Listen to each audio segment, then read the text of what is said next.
அனைவருக்கும் எனது அன்பு வணக்கம். I welcome you all to Devi's delicious kitchen. இன்றைக்கி நான் செய்ய போகிறது பாயசம். பாயசம் நிறைய வகை உண்டு பாயசத்தில்.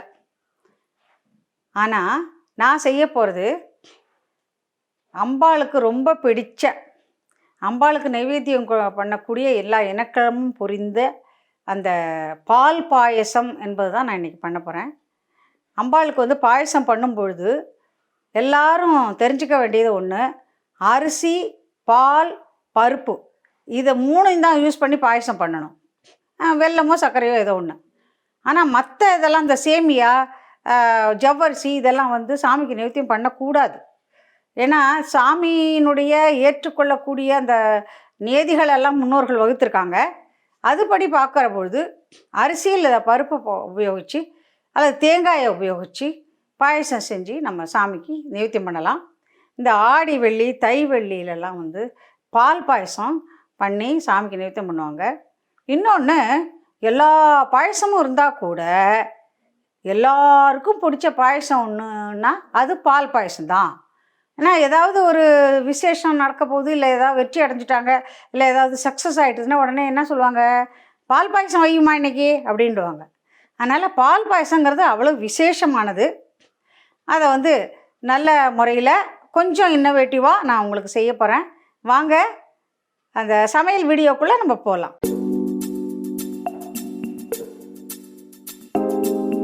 இந்த பால் பாயசத்துக்கு நான் ரொம்ப கம்மியான அளவு எடுத்து தான் செய்கிறேன். இதுக்கு தகுந்த மாதிரி நான் டிஸ்கிரிப்ஷன் பாக்ஸில் இதை கொடுக்குறேன். இதுக்கு தகுந்த மாதிரி நீங்கள் எவ்வளோ செய்யணுமோ அதை இன்க்ரீஸ் பண்ணிக்கலாம். நீங்கள் நான் இப்போ 1/2 லிட்டர் பால் எடுத்திருக்கேன். 1/2 லிட்டர் முடிஞ்ச வரைக்கும் பசும்பால் நல்லாயிருக்கும். பசும்பால் இப்போல்லாம் வெளியிலலாம் என்ன கொடுக்குறாங்கன்னு நமக்கு தெரியுது. எல்லாம் பாதி தண்ணி பாதி பாலாக தான் கொடுக்குறாங்க. நம்ம வீட்டில் மாடு கறந்ததுன்னு சொன்னால் அது அப்படியே வச்சு காய்ச்சி நம்ம பண்ணலாம். ஆனால் முடிஞ்ச வரைக்கும் அந்த பேக்கெட் பாலில் ஆவின் பால் கொஞ்சம் பெட்ரு. ஆவின் பால் கொஞ்சம் கெமிக்கல்ஸ் கம்மியாகவும் இருக்கும், பெட்டராக இருக்கும். இப்போ திக்னஸ் கொடுக்கும், நல்ல திக்னஸாக இருக்கும். மற்றது திக்காக இருக்கும், ஆனால் கொஞ்சம் கெமிக்கல்ஸ்லாம் ஜாஸ்தி இருக்கும். இதில் அந்த அளவுக்கு இருக்காது. அதனால் நான் ஆவின் பால் தான் யூஸ் பண்ணுறேன். எல்லாம் வீட்டுக்கு செலவுக்கும் சரி, இந்த மாதிரி பாயசம் அந்த மாதிரி இருக்கலாம். நான் ஆவின் பால் 1/2 லிட்டர் வச்சுருக்கேன். 1/2 லிட்டர் ஆவின் பால் வச்சோம்னா அதுக்கு கொஞ்சம் நம்ம அரிசி யூஸ் பண்ணி செய்கிறதால ஜீரக சம்பா அரிசி தான் பெஸ்ட்டு. பால் பாயசத்துக்கு பெஸ்ட்டு சீரக சம்பா அரிசி. சீரக சம்பா அரிசி அப்படியே ராவாகவும் அந்த பாலில் வேக போடலாம். அது 1/2 மணி நேரம் 3/4 மணி நேரம் ஆகும். அதை நான் ஒரு சுருக்கமான மெத்தடு கண்டுபிடிச்சிருக்கேன். அந்த மெத்தடு நான் தான் கண்டுபிடிச்சேனா இல்லை மற்றவங்களுக்கும் அது தெரியுமான்னு எனக்கு தெரியாது. இந்த ஜீரக சம்பாவை 1க்கு 3 தண்ணி விட்டு குக்கரில் ஒரு 3 விசில் விட்டு எடுத்துக்கணும். இங்கே பாருங்கள், நான் குக்கரில் ஒரு 3 விசில் விட்டு நான் எடுத்து வச்சுருக்கேன். இந்த ஜீரக சம்பா ரைஸை ஒரு 25 கிராம்ஸ். இது இந்த 1/2 லிட்டர் பாலுக்கு 25 கிராம்ஸ் 25 கிராம் அரிசி போதும். ஏன்னா இல்லைன்னா அப்புறம் அப்படியே இந்த அரிசியே இந்த சாதமே நிறைய பாயசத்தில் இருக்க மாதிரி இருக்கும். அதனால் இந்த ரேஷியோவில் எடுத்துக்கங்க. 1/2 லிட்டருக்கு 25 கிராம்ஸ், 1 லிட்டருக்கு 50 கிராம்ஸ் வச்சுக்கலாம். இதை குழச்சி வச்சுருக்கிறது என்னுடைய ஸ்பெஷாலிட்டி. இதை நான் வச்சுருக்கேன், நான் புதுசாக பண்ணுறேங்கிறதுக்காக சொல்கிறேன். இந்த சீக்கிரமாக வேலைக்கு போகிறவங்க இதை ஃபாலோ பண்ணுங்க. அப்புறம் வறுக்கிறதுக்கு முந்திரி, திராட்சை எல்லா பாயசத்துக்கும் போடுவோம் தெரியும். அது வறுக்கிறதுக்கு நெய் வச்சுருக்கேன். ஒரு 25 ml அப்படி இருக்கும் வச்சுருக்கேன். அப்புறம் சுகர் ரொம்ப ஜாஸ்தி போட வேணாம், ஓரளவுக்கு போட்டால் போதும். ஒரு 50 ஜீனி தான் நான் வச்சுருக்கேன். இதில் 50 தான் வச்சுருக்கேன், அதிகமாக வைக்கலை. அப்புறம் அதனோட சுவை கூட்டுறதுக்கு முந்திரி, திராட்சை வச்சுருக்கேன். அந்த ஃப்ளேவருக்கு ஏலக்காய் பொடி இருக்குது. அப்புறம் அந்த ஒன்னஸ் கொடுக்குறதுக்கு, அந்த தண்ணியாக போய் அப்படியே ஒரு நீத்த மாதிரி நிற்கும், அந்த மாதிரிலாம் இல்லாமல் இருக்கிறது கடைசியாக இந்த மில்க் மைடு கொஞ்சம் போடுவோம். மில்க் மைடு நம்ம கடையிலலாம் விற்கிதுல, அந்த மில்க் மைடை வாங்கி வச்சுக்கலாம். இல்லை பால் பவுடர் வாங்கி கூட நல்லா கொஞ்சம் நீர் விட்டு கரைச்சி வச்சுக்கலாம். அதை விட மில்க் மெய்டு வந்து இன்னும் ஒரு ஸ்வீட்னஸ் கொடுக்கும், நல்லாவும் இருக்கும். அதனால் நான் மில்க் மெய்டு வந்து ஒரு 2 டேபிள் ஸ்பூன் எடுத்து வச்சுருக்கேன். 1/2 லிட்டர் பாலுக்கு இது போதும். இப்போ இவ்வளோ தான் இன்க்ரீடியன்ட்ஸு. பால், ஜீரக சம்பா அரிசி அதை குழைய வச்சது, முந்திரி, திராட்சை, ஒயிட் சுகர். ஆனால் ஒரு தடவை நான் வந்து நாட்டு சர்க்கரை பண்ணி நான் வந்து வச்சு பால் பாயசம் வச்சுட்டு நல்லா இருந்ததுன்னா உங்களுக்கு நான் காமிக்கிறேன். நான் இன்னும் ட்ரை பண்ணல. பட் ஒயிட் சுகர் தான் சேர்க்கறது பழக்கம் பால் பாயசத்துக்கு. நான் வந்து நாட்டு சர்க்கரை யூஸ் பண்ணி பார்க்க போகிறேன். ஏன்னா இது ஒயிட்டை வந்து நீங்கள் எல்லாருமே அவாய்ட் பண்ணிவிடுங்க, ஒயிட் சுகரை அவாய்ட் பண்ணிவிடுங்க, சேர்க்காதீங்க. நெய் வந்து கொஞ்சம் கம்மியாக இருந்தால் போதும், முந்திரி பருப்பு வறுக்கிறதுக்கு தான் நெய். அப்புறம் மில்க் மெய்டும் அந்த 2 டேபிள் ஸ்பூன் எடுத்து வச்சுருக்கேன். இவ்வளோ தான் இன்க்ரீடியன்ட்ஸு. இப்போ நம்ம வந்து செய்முறைக்கு போகலாம்னு நினைக்கிறேன். இப்போ செய்முறையில் முதல்ல இந்த சின்ன குட்டி வாணலி வச்சுருக்கேன், அதை வந்து அடுப்பத்தை வைக்கிறேன். அடுப்பத்தை வச்சுட்டு இந்த எடுத்து வச்சுருக்கோம் இல்லையா நெய், இந்த நெய்யை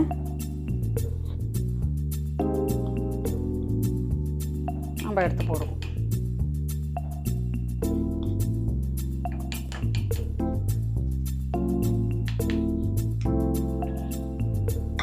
கொஞ்சம் நெய் உருகி வரட்டும். நெய்யெல்லாம் வந்து உருக்கிற போது ஒரு 1 hour 2 hours இருக்கும். அது சம்மரில் கொஞ்சம் இருக்கலாம். அப்புறம் மீதி நேரம்லாம் இந்த மாதிரி போயிடும், குறைஞ்சிடும். அது போட்ட உடனே நம்ம வந்து இது பண்ணாமல் கொஞ்சம் சூடு பண்ணி நம்ம செஞ்சோன்னாக்கா சீக்கிரம் பொருள்கள் வந்து சீக்கிரம் வறுபடும். இப்போ சுட்டுச்சு. இப்போ முந்திரியை போட்டுடலாம்.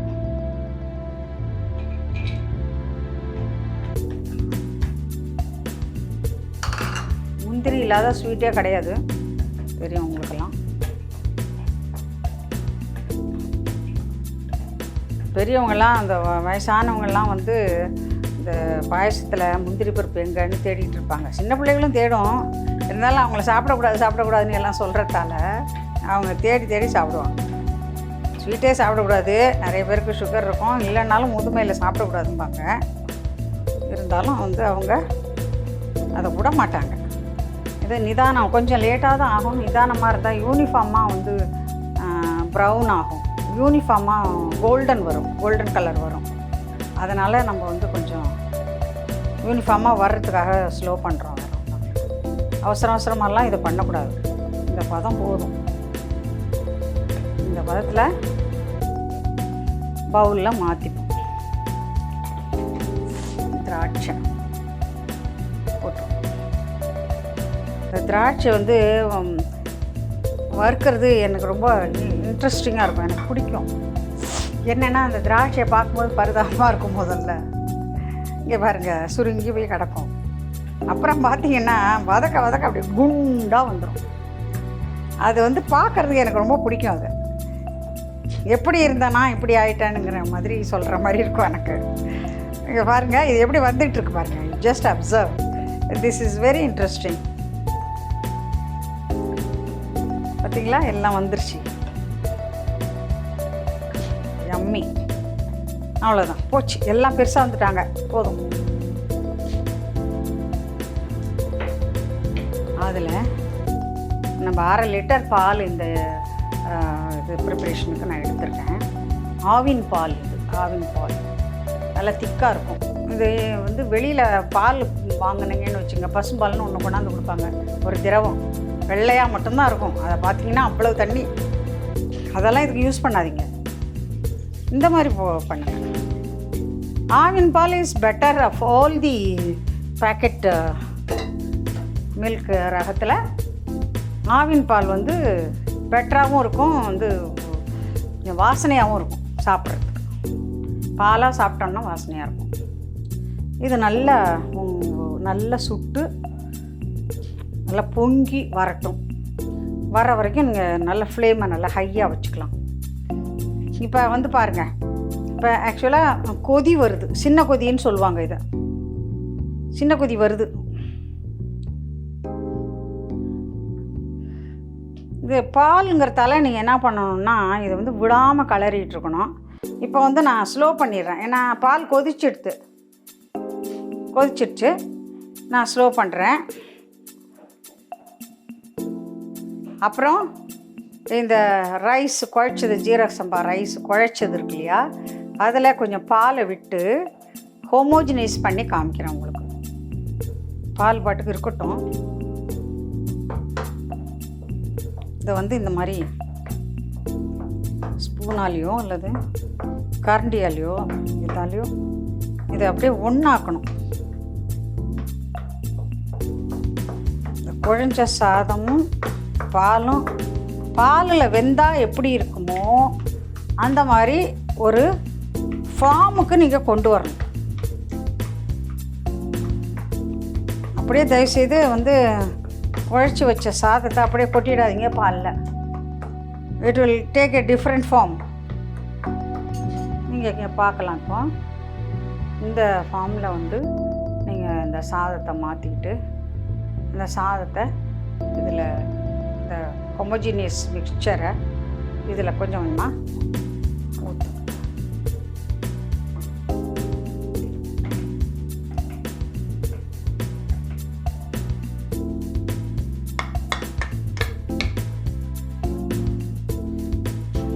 கொஞ்சம் அடுப்பை மீடியத்தில் வச்சு இது எல்லாம் இன்னும் கலக்கிற மாதிரி பண்ணுங்க.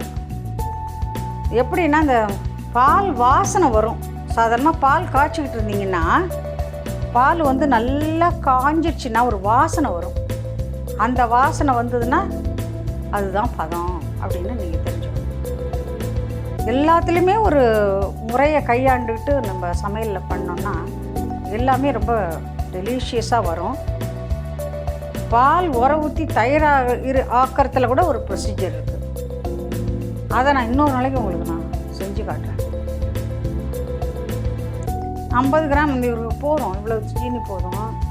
கொஞ்சம் பேர் ஜீனி ரொம்ப அதிகமாக இருந்தால் பிடிக்காது. ஆனால் இது ஸ்வீட்டாக தான் இருக்கும், இது ரொம்ப ஸ்வீட்டாக இருக்கும். அதனால் நான் இந்த ஜீனியை போடுறேன்.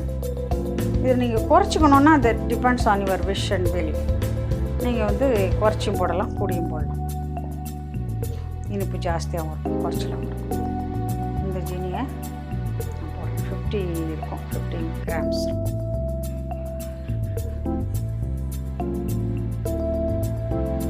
இது தண்ணி விடும் பாருங்கள். இப்போது தண்ணி விடும்.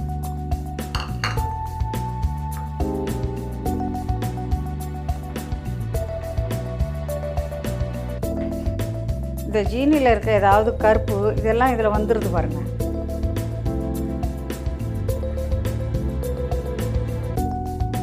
ஆனால் தயவுசெய்து நான் இந்த வீடியோ பண்ணி காட்டுறேனே அப்படின்னு நீங்கள் நினைக்கலாம். தயவுசெய்து ஒயிட் சுகர் யூஸ் பண்ணாதீங்க. இந்த பால் பாயசனோட ட்ரெடிஷ்னல் பாயசம் தான் நான் உங்களுக்கு பண்ணி காட்டுறேன். ஆனால் இப்போது கண்டுபிடிப்புகள்லாம் வந்து ஒயிட் சுகரில் நிறைய தீங்கு விளைவிக்கக்கூடிய கெமிக்கல்லாம் இருக்குதுன்னு சொல்கிறாங்க.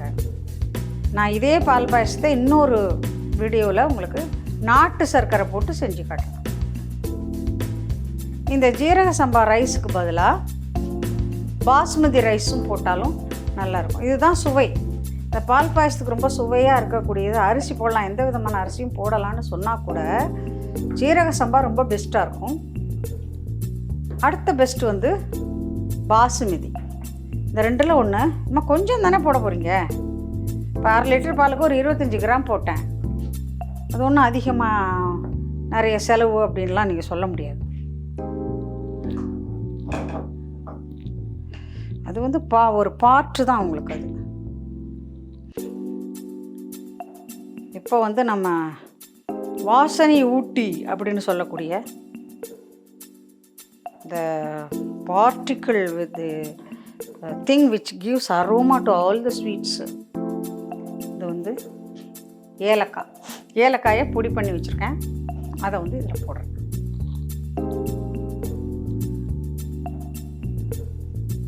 ஓகேயா, போட்டாச்சு. Process almost over.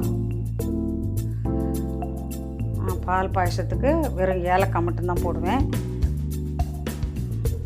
ஏன்னா என்னென்னத்துக்கு என்னென்ன போட்டு செய்யணும்னு ஒரு கணக்கு இருக்குது. இப்போ வந்து ஆல்மோஸ்ட் இது வந்து ஃபினிஷ் ஆகிடுச்சு. இந்த ஸ்டேஜ் பாருங்கள், நீங்கள் இதை பாருங்கள். இப்போ பால் பாயசம் ரெடி ஆகிடுச்சு, நம்ம எடுத்துடலாம். அதுக்கு முன்னாடி கார்னிஷுக்கு கொஞ்சம் வச்சுக்கிட்டு முந்திரி பருப்பு ஏற்கனவே நம்ம ஃபஸ்ட்டு ப்ரிப்பேர் பண்ணது அதான்.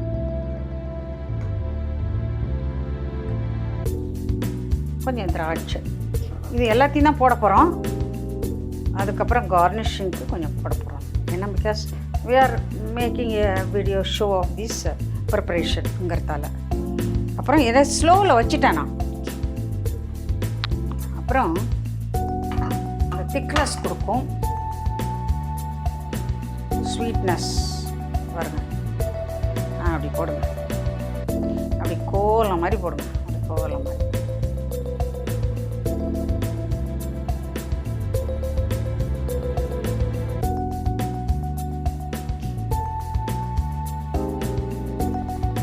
என்ன ஸ்வீட்டு, ஸ்வீட்டோ ஸ்வீட்டு.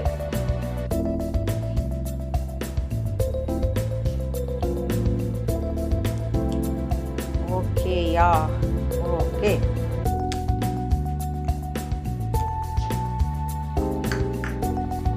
நிறுத்திட்டேன். ரெடி, பால் பாயசம் தயார்.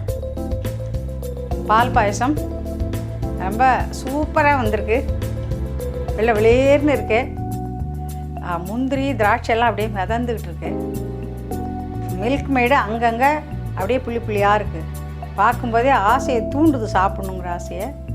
அதனால் எல்லோரும் இந்த மாதிரி செஞ்சு பாருங்கள், நல்லா சூப்பராக வரும் பால் பாயசம். நீங்களும் டம்ளர் டம்ளராக குடிக்கலாம், வீட்டில் இருக்க சின்ன பசங்களுக்கும் டம்ளர் டம்ளராக குடிக்கலாம். சரியா? ஆக செஞ்சு பாருங்கள், எப்படி வருதுன்னு பாருங்கள். லைக் பண்ணுங்கள், பிடிச்சிருந்தா லைக் பண்ணுங்கள். அப்புறம் கமெண்ட் பண்ணுங்கள், என்ன வந்து இதில் நீங்கள் சொல்கிற மாதிரி இருக்குது அப்படின்னு கமெண்ட் பண்ணுங்கள். கட்டாயம் இந்த புதுவிதமான அந்த ரைஸை வந்து குக் பண்ணி நான் பண்ணுறேன். இந்த பாயசத்தை ஷேர் பண்ணிங்கன்னா நிறைய ஜாப் கோயிங் பீப்புளுக்கு ரொம்ப யூஸ்ஃபுல்லாக இருக்கும்னு நினைக்கிறேன். நன்றி, வணக்கம். இன்னொரு வீடியோவில் சந்திப்போம்.